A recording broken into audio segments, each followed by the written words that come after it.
When you photograph at night, you find yourself in a world of solitude. You, alone, peaceful, under the stars.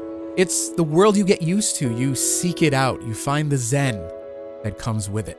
In a normally busy life, you appreciate these moments.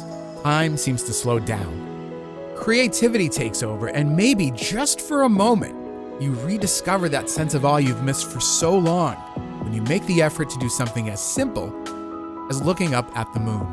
I organize and offer night photography workshops because I want you to experience this too. Now more than ever. This isn't just about taking pictures.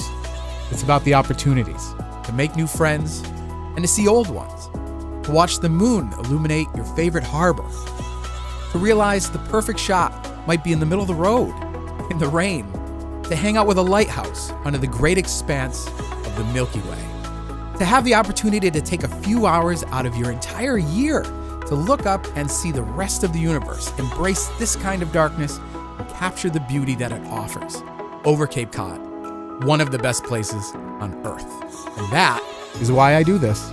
Don't just settle for getting back to normal in 2021. We all deserve way better than that.